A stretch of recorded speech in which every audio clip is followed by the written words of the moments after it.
You can see the horizon now.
That's a GNOAT, easy prey for Loopalupin. For everyone else, they're a perfect mount and easily tamed if they are kept fed.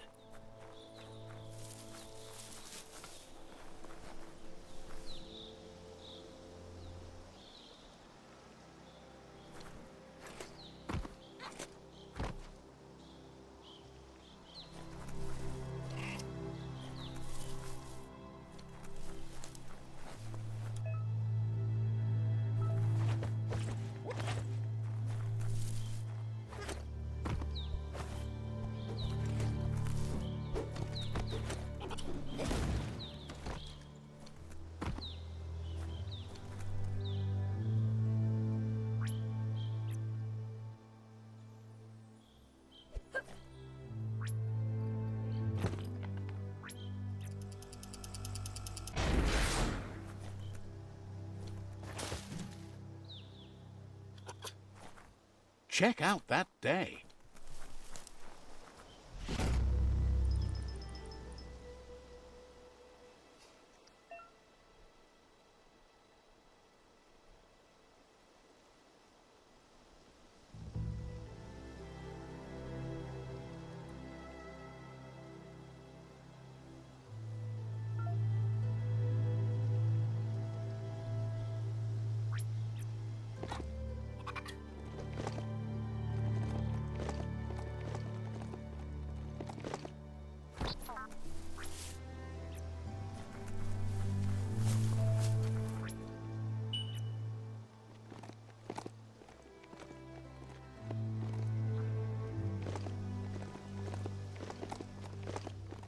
That's a resource totem, a monument left behind by those that picked scrap, trying to keep the area clean.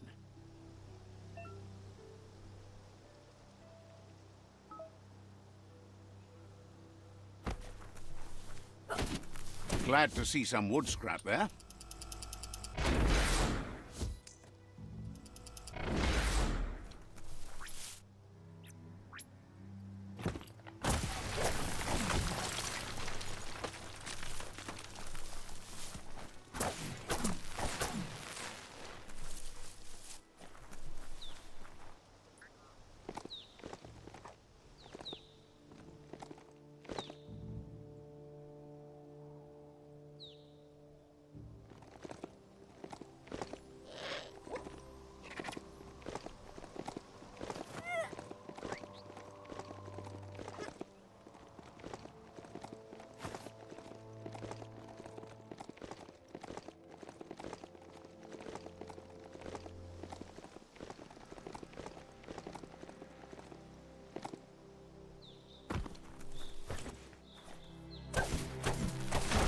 That wood scrap seems like it would be perfect for your plans.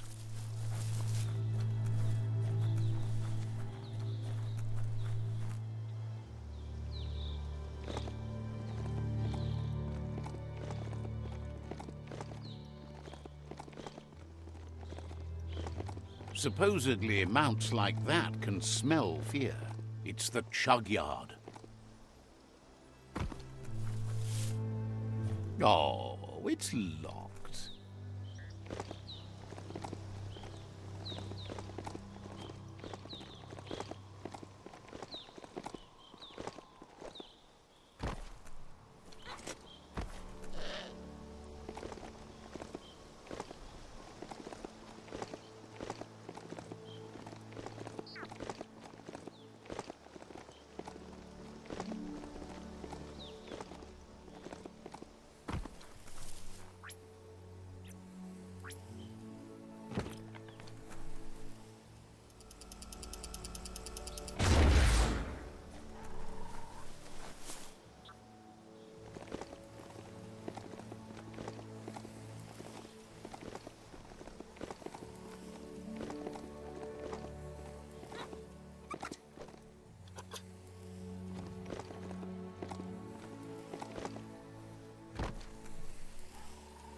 The board mainly has posts from those that used to work at the CHUGYARD back in the days gone.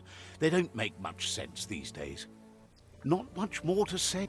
The Toxanol Corporation used to run chugger-chuggers out of here, big machines on rails with smokestacks that fouled the air.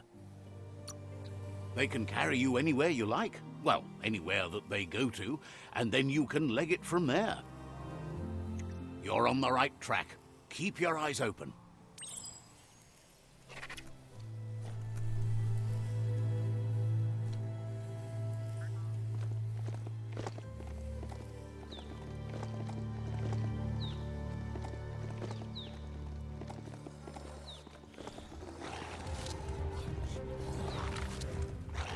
Tribes always scavenging for scrap, and the yard has plenty to go around.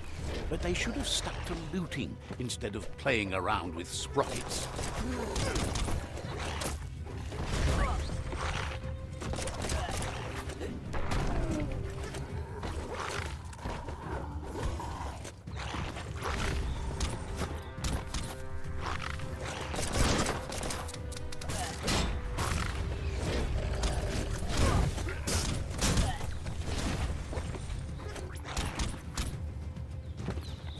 Bomper Bonkers busy ram-banging the door. This is your chance.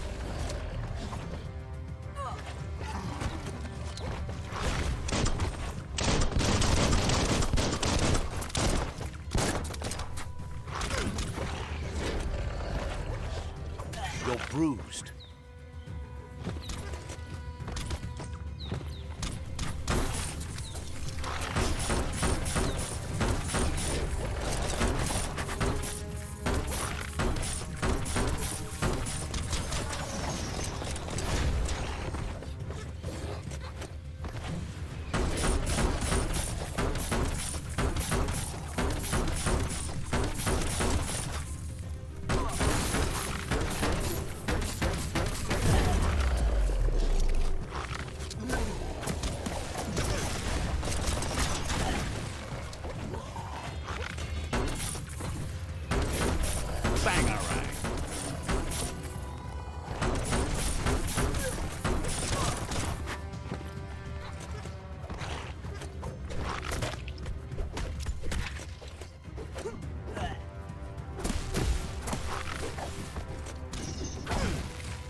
Got the power.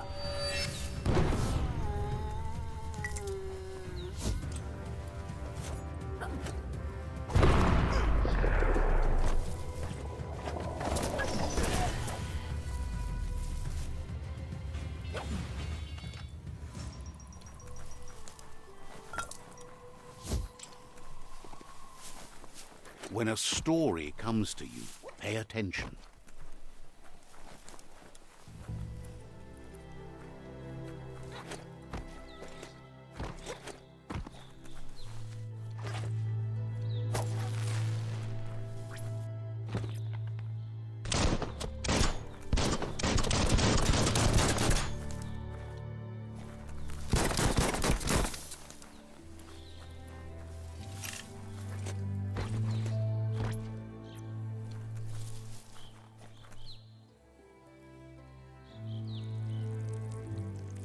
Let's see.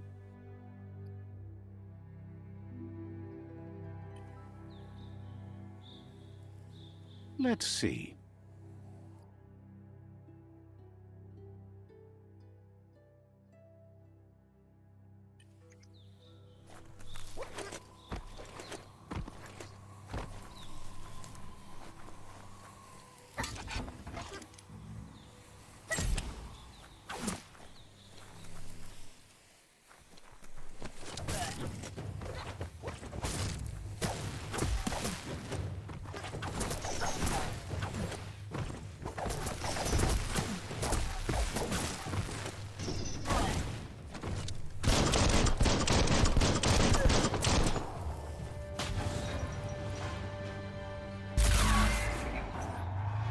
Yes, you can do anything. The sky's the limit. Now, let's take this back to Earth. Wow, you really took that all the way down to the end, in flames.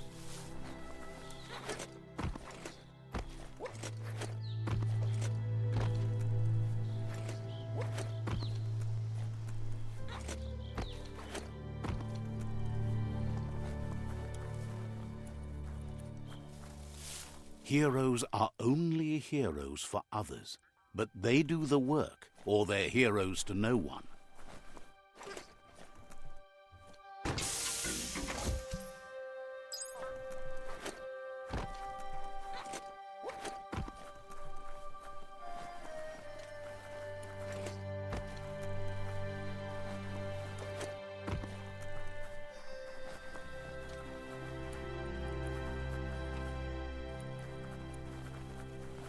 It's a wonder some of these up and downs still work. Guess they built machines better in the past.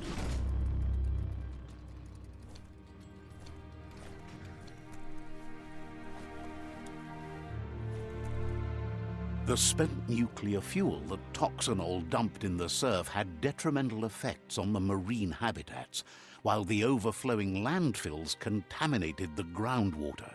Combined, this sent their world hurtling on an inevitable road to ruin.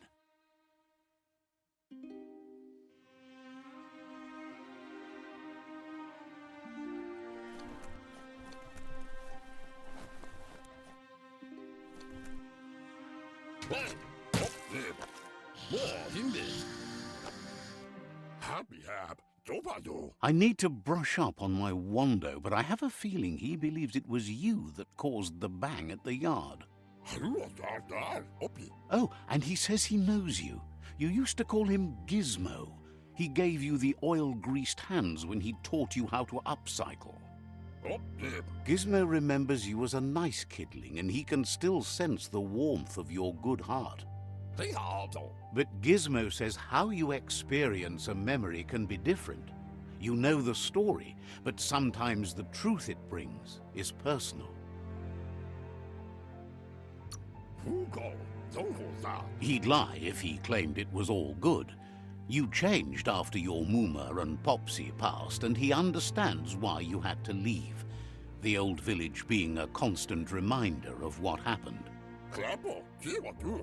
He understands history made Lupa Lupin a big part of your past, your present, and soon, your future. You still believe there's some good in everyone. You still have hope for tomorrow. He says you should know that what's meant to be will always find a way, but history shouldn't consume you.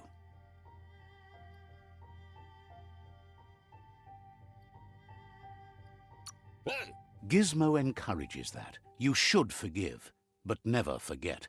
It'll provide some comfort to your soul and keep the memory of lost loved ones in your heart.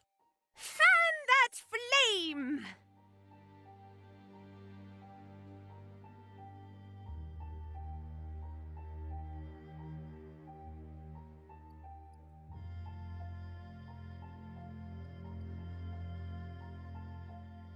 Wait, no! Bright light blinds! It's dangerous! I've got all the cold sick burns you need, Dark. Oh, do you have to insult me over this? I don't have to, but I want to. Hard to believe the world is actually going to survive. Just seemed impossible till now. Grateful to you for coming back and doing your best to change things. You were the only chance they had. Wonders if you liked working with the Myriad. They always seemed so centered and so seeking. But that's not important now. Gizmo says it's taken a long time to bring the past up to the present, and where you go from here is up to you. You need to set the past aside, at least for now. He can't leave the Underyard as he has no protection against the vacuum in the dead zone. So you need to salvage scrap to upcycle the MKTON starting with the old crate outside. Pigs. You should return when you've retrieved the scrap. There's no time to waste if you want to make the MKTON strong enough to fight the Jumbo Puff.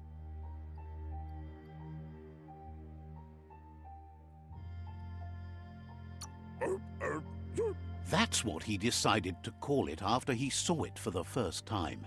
It's big and fluffy. That's accurate enough. If you can see past the blue color, that is.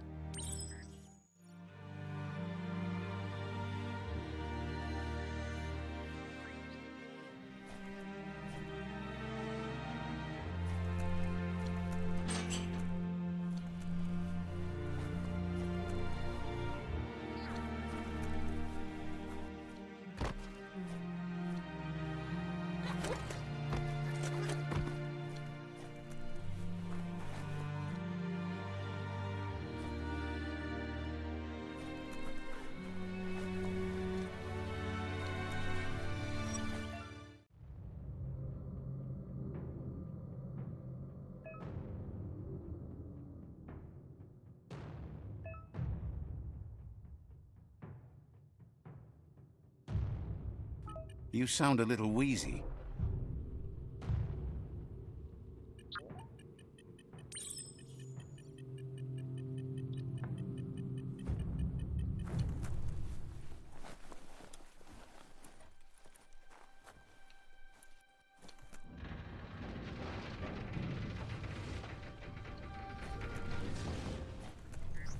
There's short of breath and death to this zone. Better take care. He who half breathes, half lives. That's the leftover you're looking for.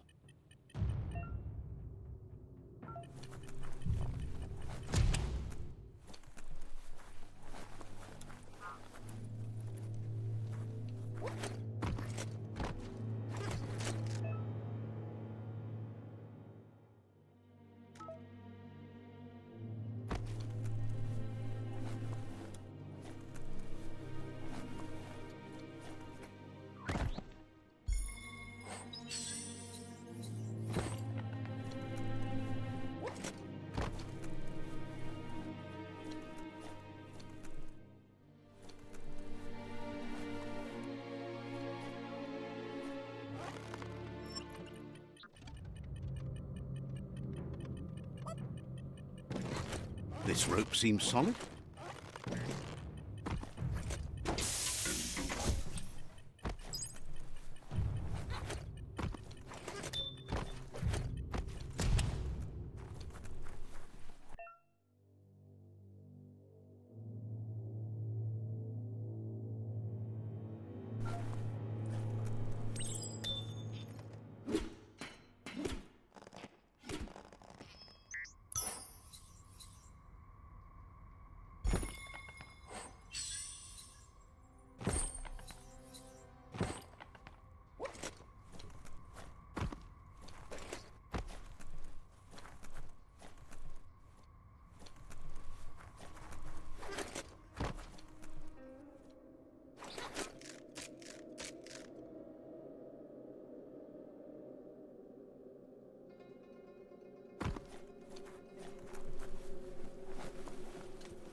Is your nose bleeding?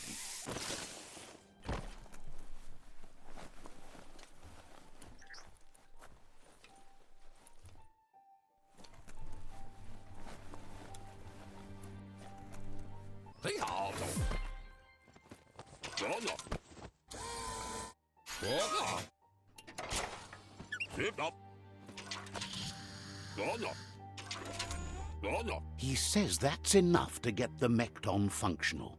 You'll have an engine, a fuel soaker, a gun and a gathering net, but no armor, nor enough oxygen supply. Something he devised to salvage valuables from the ground. There are usually spots hidden beneath puddles of oily goo where you can use the net. He's been working on another project for the MKTON, a cannon, but it needs ammunition, and by that he means the scripts. He says if they're trained right, they'll turn into a distraction for the jumbo puff. The best way to find scripts is to go talk to Moog. He knows the ins and outs of every breathing thing left alive after the apocalypse. Unfortunately, this means you'll have to venture farther out into the dead zone than Moog's camp on the steep depot. Once you find Moog, he'll be able to give you directions to where you'll find scripts. Gizmo thinks he's a little peculiar, but very knowledgeable. He has the ins and outs of all monster and creature whereabouts.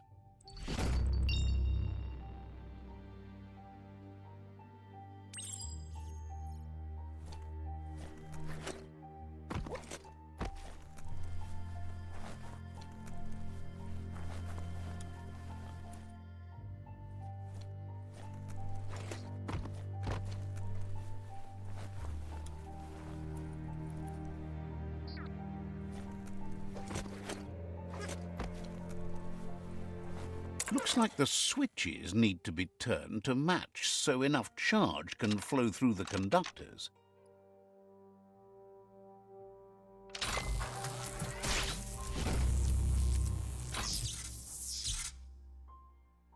Good. That's enough electric current to initiate the actuators and activate the framework.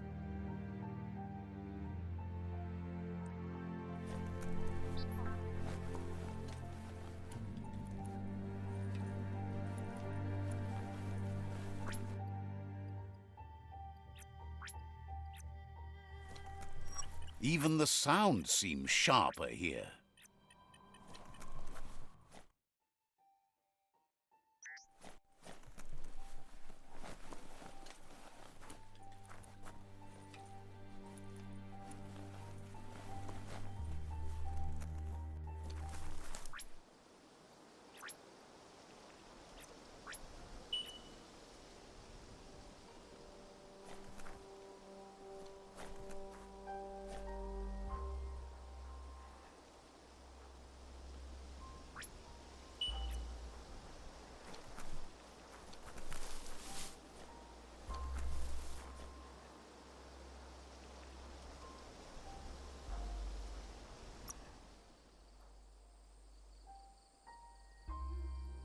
Hey, tough guy.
That's the trick to traveling.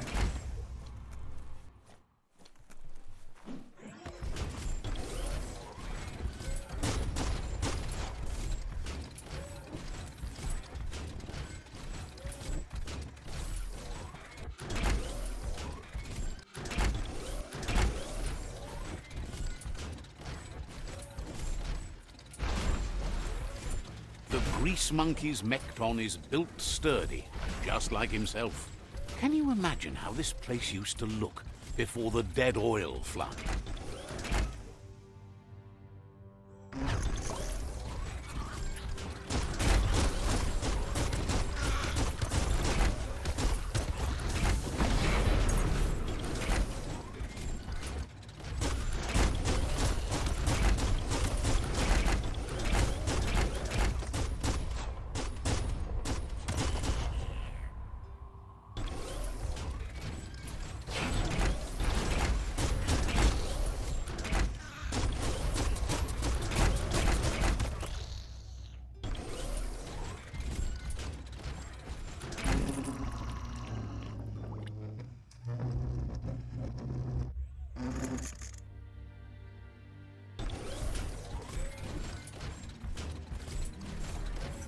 Might want to hold your breath before you head any further. You're about to witness the breathtaking vistas of what's known as the Dead Zone. In the old world, roads like this really led somewhere. Now, most of them lead to disaster.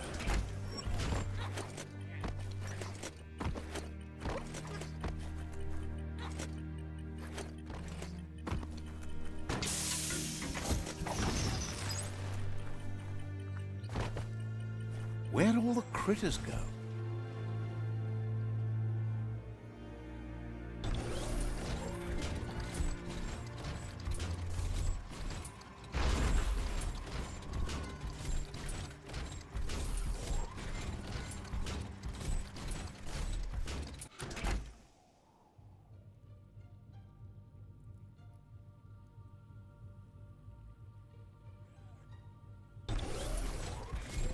That over there is Steepo Depot, the cliffside that MOOG hangs on to.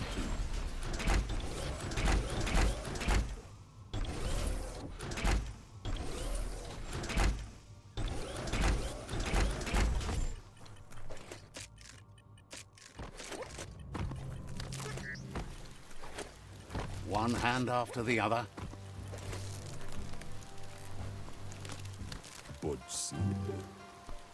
Inmo Diava.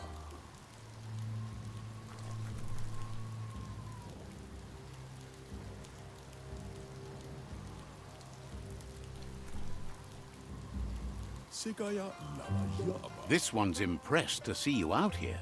He figured you'd be dead by now. Not many are as tough and clever as you must be. Claims he goes after the most dangerous game, huge monsters. MOOG says that all your power doesn't do you a bit of good if you're not willing to pull the trigger when the time comes. Choosing what to kill and what to spare are the most important decisions you'll make. You might have a steady aim, but you need to be sure that you pick your targets with care. It's hard to make those life or death decisions for others, but someone's got to do it. Otherwise, they'll do it themselves, and you know they'll miss. When it comes to monsters, he mostly picks who dies. Says it's wild that the world seems to be coming back, but he supposes that means more monsters for him to shoot. Wonders why you work so hard to keep things alive. Bullets help thin the herd instead. Says you should give up on working with the stubborn myriad. He keeps trying to put out their lights and they keep putting up new ones. Says they keep the monsters away. He needs them closer, not farther. But enough of that, right? He says the wildlife, nature, has changed and turned against us. Instincts of survival took over when the world changed. Ziehen. He's not sure about their veggie diet anymore, and if it's changed, who knows what it's done with the chemical composition of their body output. Right now, though, he feels he's come to a point where he's got a pretty clear idea on the whereabouts of monsters, both tall and short.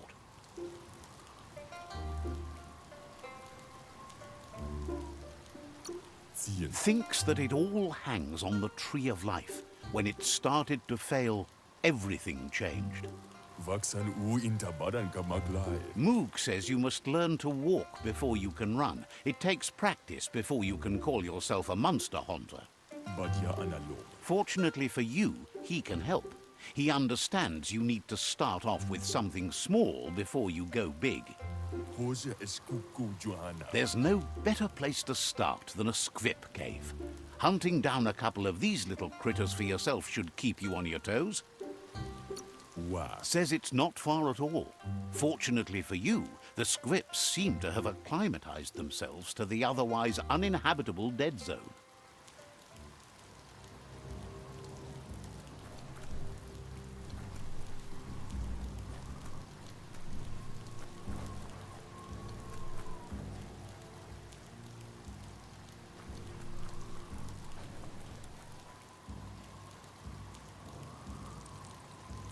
Let's see.